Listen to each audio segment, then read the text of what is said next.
Everyone, कैसे हो आप? आई होप सब कुछ बढ़िया चल रहा होगा। हम आपके लेके आ गए फिल्म एम्पर का एपिसोड नंबर 168 और इसमें काइंड ऑफ नया आर्क शुरू होने वाला है। ऐसा मैं क्यों कह रहा हूँ, पिछले एपिसोड को देखने वाले समझ ही गए होंगे। अगर आप चैनल पर नए आए हो तो नीचे दिए गए रेड बटन को दबा के फटाफट से हमारी हेल गार्डन फैमिली का पार्ट बन जाओ। हम एक्सप्लोर कर रहे हैं battle through the heavens film एम्पर की स्टोरी और आगे चीजें और भी ऑसम होते जाएंगी। चलो कर लिया जाए पिछले एपिसोड का रिकैप। बेसिकली पिछला पूरा पार्ट रिफाइनिंग के ऊपर फोकस करता है। जियान रिफाइन कर रहा था शोआन एन पिल को, जो कि चिंगशिंग को चाहिए होती है। चिंगशिंग थी हेवन पैलेस के डेप्यूटी हेड चिंगलाओ की डिसाइपल और उसका बैकग्राउंड काफी पावरफुल था। खैर रिकैप में पिल रिफाइनिंग के बारे में कुछ खास बताने को नहीं है। एंड में जाके जियान फेस करता है एक पावरफुल ट्रिबुलेशन को। इस ट्रिबुलेशन का नाम था डीजवान ट्रिबुलेशन। ये ट्रिबुलेशन कंडेंस होती है एक टाइगर में। फिर जियान उसे फाइट करता है और अंत में जाके हुआंग को डिवाइन एंगर का इस्तेमाल करके उस ब्लैक लाइटनिंग टाइगर को तबाह कर देता है। जियान और उस लाइटनिंग ट्रिबुलेशन के बीच की क्लैश में सारे फैक्शन पवेलियन के डिसाइपल्स और एल्डर्स के दिल काफी ज्यादा अनस्टेबल थे। अच्छी बात है कि जियान के साथ कोई एक्सीडेंट नहीं हुआ। चलो हम आगे की स्टोरी यहीं से शुरू करते हैं। जियान के सक्सेसफुली पिल रिफाइन करने के बाद सेक्ट फिर से नॉर्मल हो जाता है, लेकिन बर्निंग एसेंस पवेलियन के पीछे एक छिपी गुफा होती है। इस समय इस गुफा के अंदर चिंगशिंग की चीखने की आवाजें गूंज रही थी,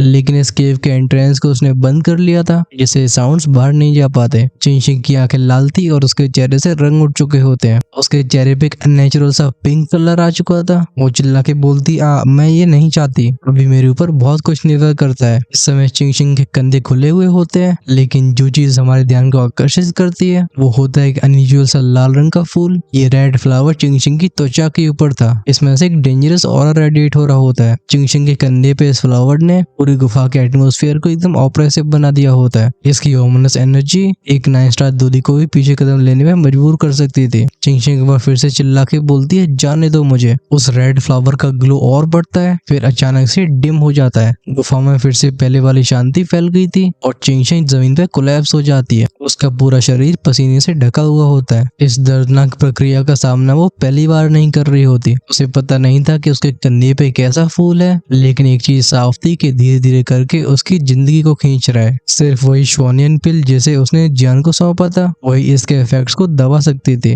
वरना हर बार जब ये फूल इरप्ट हुआ करता था, चिंगशिंग मौत की और भी करीब जाती जा रही थी। चिंगशिंग फ्रस्ट्रेशन से भरी आवाज में कहती है, डैम इट, आखिर ये क्या चीज है? उसकी गहरी पहुंच और इतनी नॉलेज के बाद भी वो इस फ्लावर को पहचान नहीं पा रही थी। वो कहती, मुझे नहीं पता कि मैं कितना और एंड्योर कर पाऊंगी। फिर उसकी आंखों में एक फिगर फ्लैश हुआ था जिसके पीठ पे बड़ी सी रूलर होती है। वो कहती है, मैं उम्मीद करती हूँ कि तुम सफल होगे। फिर से अपने कंपोजर को वापस हासिल करके चिंगशिंग ने अपने शरीर की बची हुई लाइफ एनर्जी से इस गुफा के दरवाजे को खोला होता है। उसका फिगर फिर से गायब होता है। वो अपने रेजिडेंट में वापस लौट गई थी। जियान को पिल को रिफाइन करे अब 3 दिन बीत चुके होते हैं। वो चिंगशिंग के कोर्टयार्ड में बैठ के उसका इंतजार कर रहा था। जियान कहता है, आखिर लड़की गई कहाँ पे? चिंता की वजह से उसकी वॉइस सिकुड़ी होती है। तभी उसे पीछे से एक तेज हवा महसूस होती है। इस हवा का मतलब था चिंगशिंग का आना। झपकते उसका फिगर अपीयर होता है। जियान को देख के वो चिल्ला के बोलती, जियान। उसके चेहरे पे अर्जेंसी और रिलीफ दोनों ही थे। इस लड़की को देख के जियान भी नॉड करता है। वो कहता है, तो तुम फाइनली वापस लौट आए।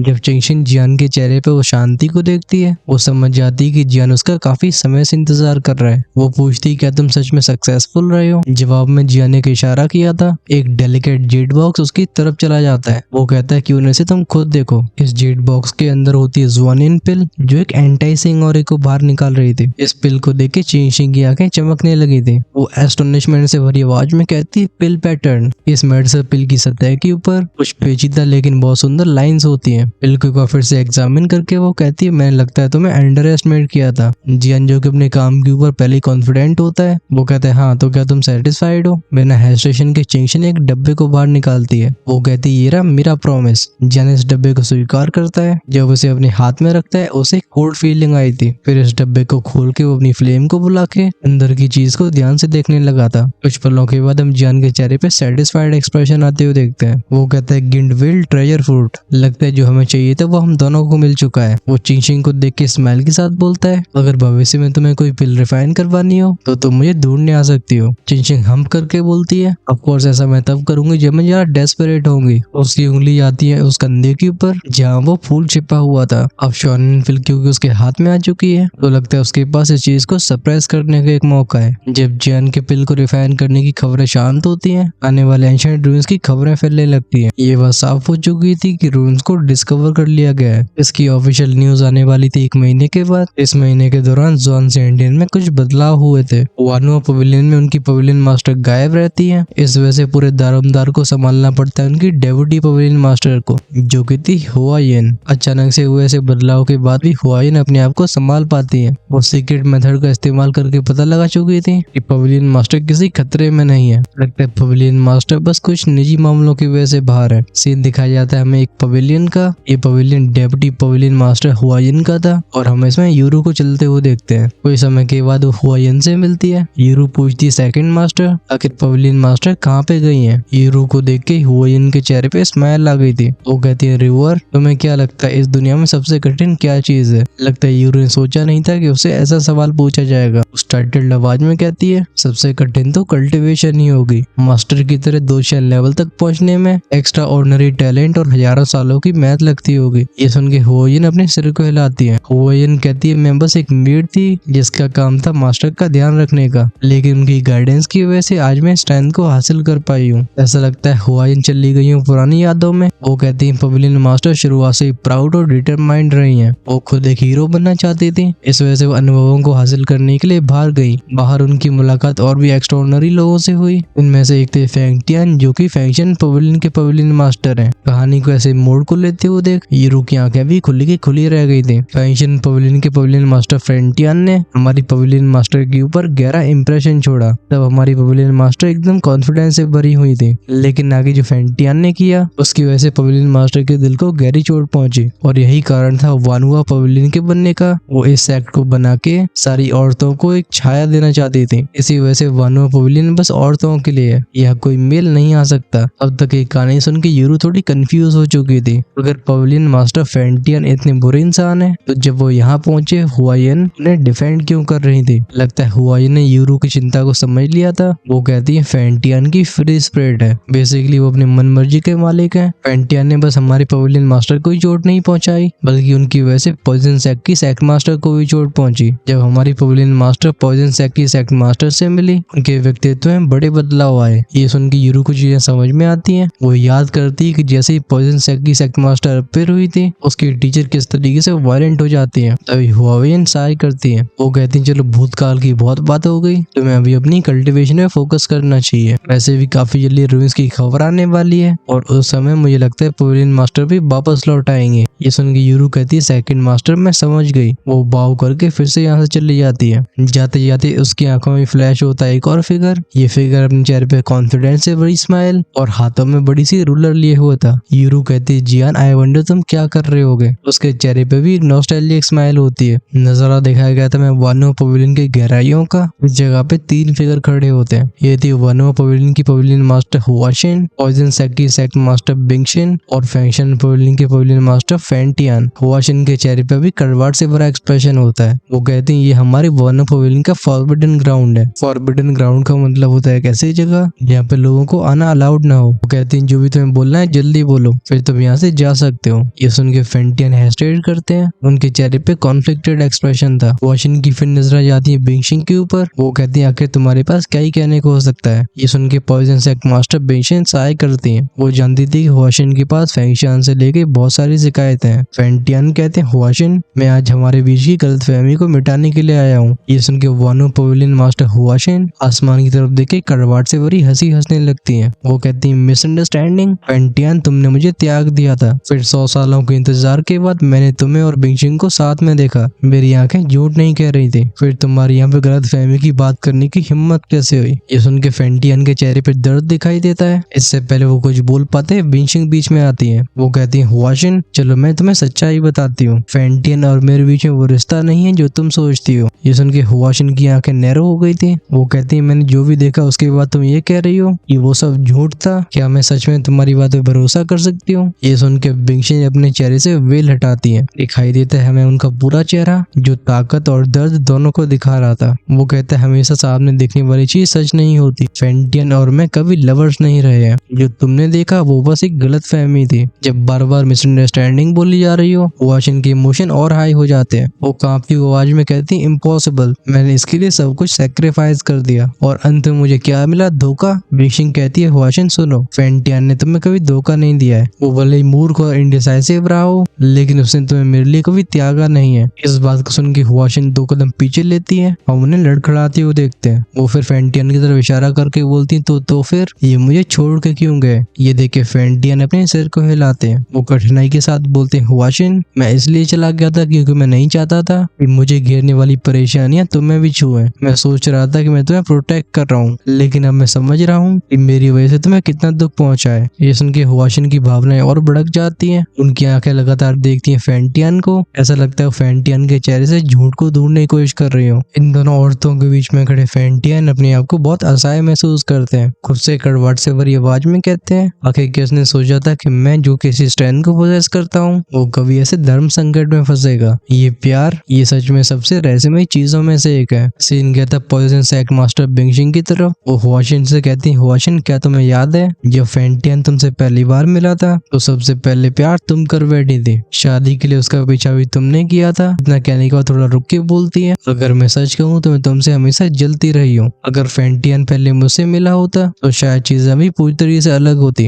इतने कॉम्प्लेक्स इमोशंस की वजह से फेंटियन खुद को सहाय करने से रोक नहीं पाते। वो कहते हैं शिन्नर, तुमने सच में बहुत सहाय है। अब भी वाशिन कदम पीछे लेने को तैयार नहीं थी। वो कहती मुझे बताओ कि जब तुम और फेंटियन मिले तो तुम्हारे बीच में क्या हुआ? आखिर फेंटियन ने जो 100 साल पहले मुझसे शादी करने का वादा किया था उसे अचानक से क्यों तोड़ा? इन शब्दों को सुन के बिंगशिंग की आंखें थोड़ी सी डल हो जाती हैं। वो अपने भूतकाल को याद करती हैं। बिंगशिंग आसमान की तरफ देख के बोलती तो तुम्हें ये सच में नहीं पता? क्यों? वानो पवेलियन मास्टर कांपती हुई आवाज में कहती है क्या नहीं पता? मैं इसका इंतजार कई 100 सालों तक करती रही। फिर मैं जब फेंटियन को तलाश करने के लिए गई तो मुझे तुम दोनों शादी करते हुए दिखाई दिए। इस बार हंसने की बारी होती है बिंगशिंग की। पॉइजन सेक मास्टर बिंगशिंग कहती है शादी? अगर वो शादी होती तो सच में कितना अच्छा होता, लेकिन चीज असल में वैसी नहीं है जैसा तुम सोच रही हो। उनकी आवाज में दर्द भरा होता है। वो कहती है वाशिन, तुमने एक नोबल फैमिली में जन्म लिया है। तुम्हारी स्ट्रेंथ या स्टेटस सब कुछ एक्स्ट्राऑर्डिनरी था और तुम्हारा बैकग्राउंड मुझसे कई गुना आगे। वहीं पे मैं बस एक नॉर्मल सी लड़की थी। जब फेंटियन तुम्हारे पास से वापस आया था,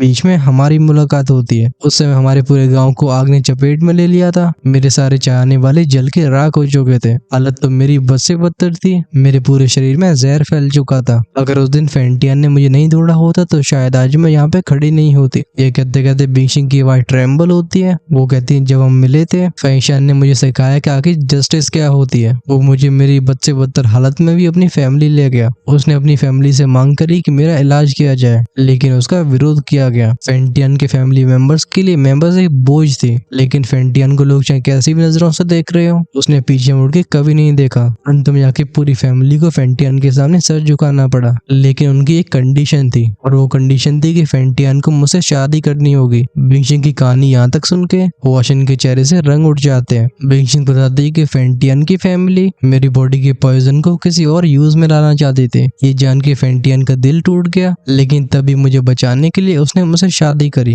बोलते बोलते बिंगशिंग की आंखों से आंसू बह रहे थे। वो कहती उसी रात जब हमारी शादी थी तुम तलवार को लेके अराइव हुई और तुमने गुस्से में आके फेंटियन के सारे परिवार को काट डाला। तब मैं और फेंटियन फैमिली की फॉरबिडन ग्राउंड में थे। जब मेरे शरीर से उस जहर को निकाला जा रहा था तब तुम उसके परिवार को तबाह कर रही थी। इस कहानी के अंत को सुन के हम वाशिन की पूरे चेहरे के रंग उड़ते हुए देखते हैं। उसकी आंखों के पीपल्स एकदम छोटे से हो जाते हैं। वो पीछे लड़खड़ाती हुई बोलती नहीं ऐसा नहीं हो सकता, तुम डेफिनेटली झूठ बोल रही हो। तुम्हारी फैमिली ने बताया था कि ये फेंटियन का डिसीजन है। ये सुन के बिंगशिंग की आंखें कोल्ड हो जाती है। वो कहती है मैं बिल्कुल असहाय थी। अगर फेंटियन मुझे प्रोटेक्ट नहीं करते तो मैं बस सबका प्यादा बन के रह जाती। अपने पास्ट के बारे में याद करके फेंटियन की आंखें भी अभी दुख के आंसू बहा रही होती हैं। वो कहती मेरी माँ की भी पॉइजनस बॉडी थी और उनकी मौत का भी कारण वही बनी। इस वजह से मैंने तब से कसम खाई थी कि अगर मैंने किसी को भी पॉइजन से सफर करते हुए देखा तो मैं उसे जरूर बचाऊंगा। इसी वजह से जब मैंने बिंगशिंग को पाया मैं उसे मरने के लिए नहीं छोड़ सकता था। बिंगशिंग और फेंटियन ने जो सच बताया था वो इतना भारी था जिसकी वजह से वाशिन के दिल के कई टुकड़े हो गए थे। अपने सिर को पकड़ के आसमानी तरफ देख के बोलती है तो फेंटियन के परिवार को तबाह करने वाली मैं थी। इतना कहने के बाद वो चिल्लाने लगती है। वो कहती आई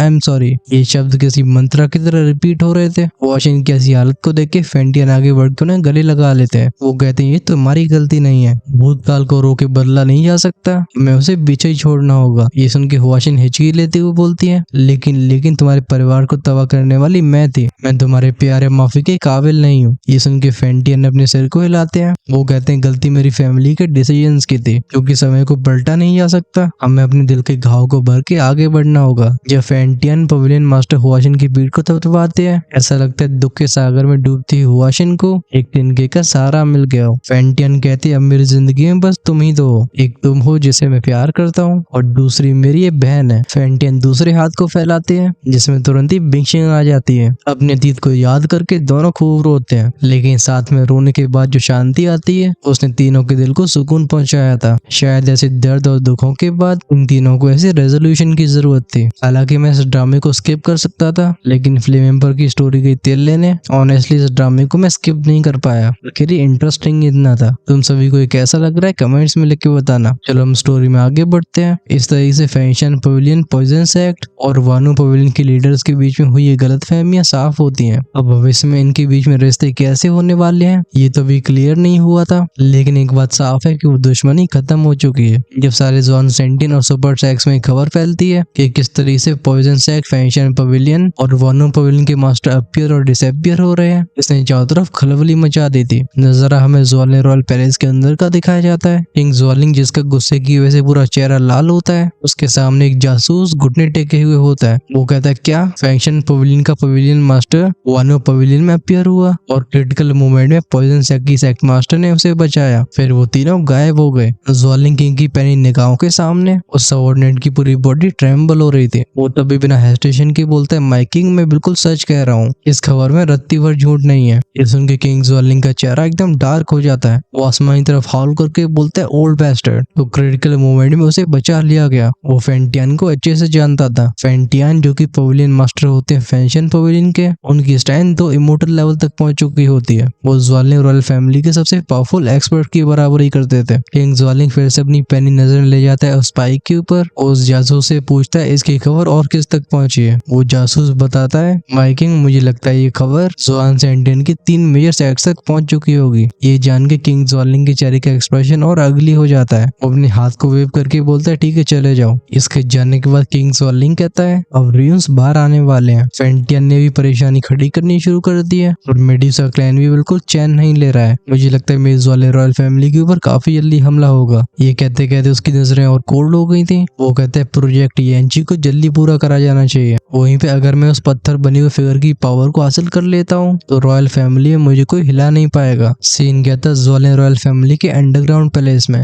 ये उसका 7वां फ्लोर था। ये जगह जहाँ पे बनी रहती थी हमेशा शांति, उसमें एक हल्की सी आवाज गूंजती है। वो आवाज कहती तो ओल्ड मास्टर फेंटियन बाहर आ गया। ये बोलने वाला वही गार्डियन होता है जिसकी स्ट्रेंथ 2 इमोर्टल तक पहुंच चुकी थी और ये अंडरग्राउंड पैलेस की सबसे खतरनाक जगह को प्रोटेक्ट कर रहा होता है। इसके बगल में खड़ा था वेंजी। लगता है इस फिगर तक ये खबर पहुंचाने वाला यही था। वो कहता है लगता है इस इंसिडेंट की वजह से फेंशियन पवेलियन, पॉइजन सेक्ट और वानो पवेलियन ये तीनों साथ में आ चुके हैं। इनमें से किसी के सेक्ट मास्टर को भी हल्के में नहीं लिया जा सकता। ये सुन के वो बुड्ढा बोलता है हम रिगार्डलेस चाहे इनके रिश्ते कैसे भी हो हमें इनसे सतर्क रहना होगा। लगता है वेंजी के दिमाग में कई सवाल थे। वो हेजिटेशन के साथ पूछता है क्या वो फोर्स सच में हमारे लिए मदद भेजेगी, पता नहीं क्यों लेकिन उनके बारे में मुझे कुछ ऑफ फील हो रहा है। हालांकि मैं भी उसे पिन पॉइंट नहीं कर पा रहा हूँ। ये सुन के इस बुड्ढे का ध्यान गया था उस फिगर के ऊपर, इसे कई काली चेन्स ने बांध रखा होता है। वो बुड्ढा कहता है फेंटियन अगर वानो पवेलियन गया है तो लगता है अब उस मामले को सुलझाना चाह रहा है। लगता है ये बातें वो बंधा हुआ फिगर भी सुन रहा था। हमें सुनाई देती है उसकी धीमी सी आवाज। फिगर कहता है फेंटियन इनके जाल में मत फंसना।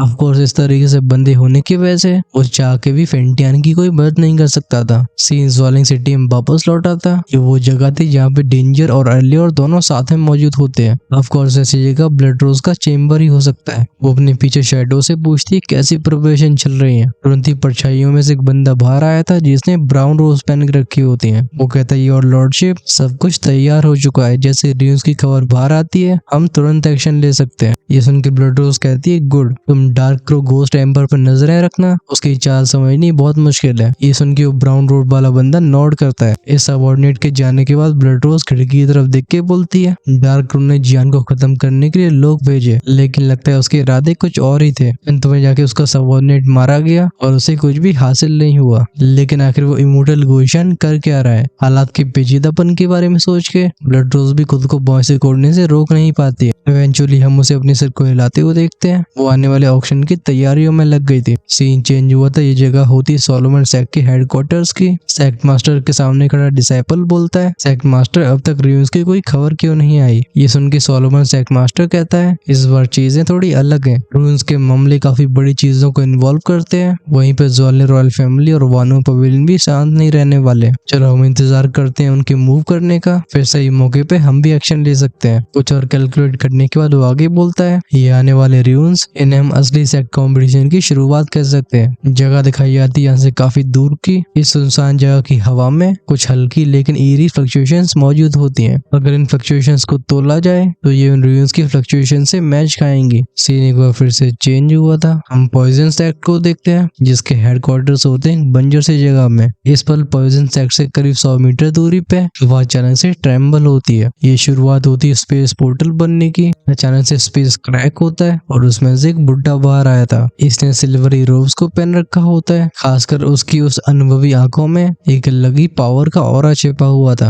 वो बुड्ढा कहता है, इतने साल हो चुके और उम्र के साथ तुम भी और पावरफुल होते जा रहे हो। उस स्पेस पोर्टल में से एक और व्यक्ति बाहर आया था। इसने काफी लग्जूरियस कपड़े पहन रखे होते हैं। इसे देख के वोल्डमैन कहता है, ये तो पिल वैली के जाने माने पिलकिंग चैंगशेन है। ये सुन के वो एल्केमिस्ट की रोब को पहने वाला व्यक्ति बाव करके बोलते, सीनियर आप कैसी बात कर रहे हो? अगर पता लगाया जाए कि बुड्ढा कौन है तो हमें मालूम पड़ेगा कि एंशिएंट डेसोलेट हॉल के हॉल मास्टर है। भले ज़ॉन सेंटिन के सुपर सेट्स में ज़ॉन सेंटिन टॉप 3 में ना आता हो, तब भी फिजिकल स्ट्रेंथ के मामले में हुआंगली से कोई टक्कर नहीं ले सकता था। अपनी ऐसी एडवांस एज के बाद भी उनकी फिजिकल बॉडी की स्ट्रेंथ कम से कम हाफ इमोर्टल के पीक पे होती है। अगर उसमें एंशिएंट डेसोलेट हॉल के यूनिक स्किल्स को मिला दिया जाए तो वो किसी 2 इमोर्टल का भी सामना कर सकते थे। दूसरी तरफ चैंगशिंग होते पिल वैली से, जिसने ज़ॉन सेंटिन के सारे पिल के मार्केट पे कब्जा कर रखा है। ज़ॉन सेंटिन की 90% एल्केमिस्ट इसी पिल वैली से बिलोंग करते हैं। इतना ज्यादा अमीर होने की वजह से पिल वैली के ऑफर्स ही ऐसे हुआ करते थे कि ज्यादातर एल्केमिस्ट को उन्हें ज्वाइन करना ही पड़ता है। ये एक तरीके की साइकिल बन चुकी होती है जिसकी वजह से पिल वैली और भी अनशेकेबल होती जा रही थी। चैंगशिंग पिल वैली के 3 जायंट्स में से एक होते हैं। इनके पास पिल किंग का टाइटल भी था। इनकी 9 स्टार दूधी की स्ट्रेंथ होती है। भले ही फाइट करने में स्ट्रेंथ हुआंगली से पीछे रह जाती हो, तभी उनके एल्केमिस्ट का स्टेटस ये उन्हें किसी से पीछे नहीं रखता है। सामने के बंजर से इलाके को देखे हुआंगली कहते हैं, लगता है रियून्स का द्वार यही होगा। इस जगह की हवा में यूनिक सी एनर्जी फैली हुई होती है। ये रियून्स के एंट्रेंस के बारे में पता लगाने में परेशानी खड़ी कर रही थी। चैंगशिन नॉड करके बोलते, हाँ, इस जगह की सीलिंग पावर को देख के हम ये कह सकते हैं इसे कम से कम किसी 2 इमोर्टल ने सेट किया होगा। हो सकता है कोई एक्सपर्ट उससे भी ऊपर रहा हो। ये सुन के ancient desolate hall master Huangli nod करते ही है, तभी उनकी आंखें नैरो होती हैं। वो कहते हैं, लगता है और लोग भी आ गए। जैसा कि इन शब्दों का इंतजार कर रही हो, हवा में एक पैनी सी आवाज गूंजती है। वो आवाज हंस के बोलती, हा, एंशिएंट डेसोलेट हॉल और पिल वैली सच में तेज है।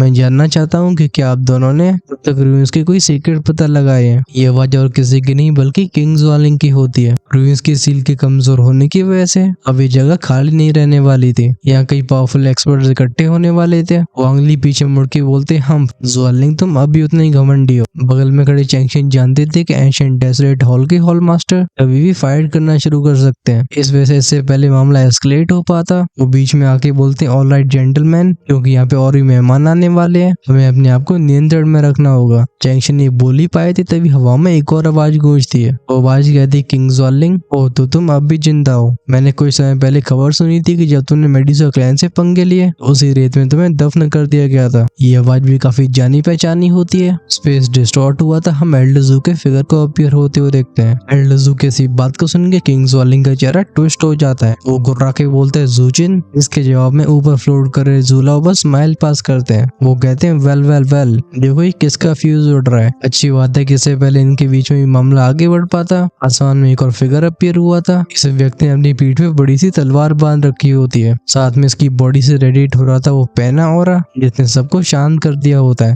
इसे देख के जुलाव कहते हैं, ओ तो यहाँ पे सोर्ड सेक्ट के लोग भी आ गए। काफी समय से ज़ॉन सेंटिन में सुप्रीम सोर्ड सेक्ट का दबदबा रहा है। ये भले ही भारी मामलों में खुद को बहुत कम इन्वॉल्व किया करते हो, लेकिन इनकी पावर को कोई हल्के में नहीं ले सकता था। वो तलवारबाज सबकी तरफ देख के बोलता है, जूजिन, किंग सॉलिंग, फेंशिंग, हुआंगली हमें मिले सदियां हो चुकी हैं। मैं उम्मीद करता हूँ कि तुम सब सही होगे। इस व्यक्ति का नाम होता है ज्यू जानशन और इस सुप्रीम सोर्ड सेक्ट का वाइस लीडर होता है। इसकी सोर्ड की ऊपर मास्टरी ऐसे लेवल तक पहुंच चुकी थी जो उसकी कल्टिवेशन को तो इमोर्टल तक पहुंचा देती है। भले जुलाओ जॉन सेंटिन के सबसे पावरफुल फॉर्मेशन मास्टर हो, ज्यू जानशन के सामने उन्हें भी सतर्क रहने की जरूरत थी। इन सब के अपीयर होने के बाद यहाँ पे एक ऑकवर्ड साइलेंस फैला रहता है। फिर इसे तोड़ते हैं चैंगशिन। वो कहते हैं कि इस जगह पे आने वाले बस हम ही लोग हैं। मुझे लगता है इस रूइंस की लोकेशन के बारे में अब तक और सेक्स के पास भी खबर पहुंच चुकी होगी। इस पे हुआंगली ने अपने कंधे फैला दिए थे। वो कहते हैं चलो उन्हें इंतजार करने दो, वैसे भी हमें से क्या फर्क पड़ता है। अपने सामने के स्पेस को पड़ रही ज्यू जानशन की नजरें अचानक से पैनी हो गई थी। वो कहते हैं बहुत बात होगी, चलो इस बैरियर को तोड़ते हैं। आखिरकार हम जितनी जल्दी एंट्रेंस को ढूंढेंगे हमें रूइंस के राज उतनी जल्दी मालूम पड़ेंगे और उतनी जल्दी हम एक्शन ले सकते हैं जिससे हमें जल्दी से वापस लौटने का मौका मिलेगा। इस उनकी पांचों फिगर्स ले जाते अपनी नजरों को वर्ल्ड के ऊपर। भले नॉर्मल लोग सामने क्या हो रहा है देख ना पाए, इन ओल्ड मॉन्स्टर्स से सामने की फॉर्मेशन छिपती नहीं है। सबको एक एंशिएंट सी एनर्जी फ्लो करती हुई सेंस होती है। बिना किसी शक के ये रूइंस का दरवाजा होता है। चलो इससे पहले रूइंस एक्सप्लोरेशन की शुरुआत हो सके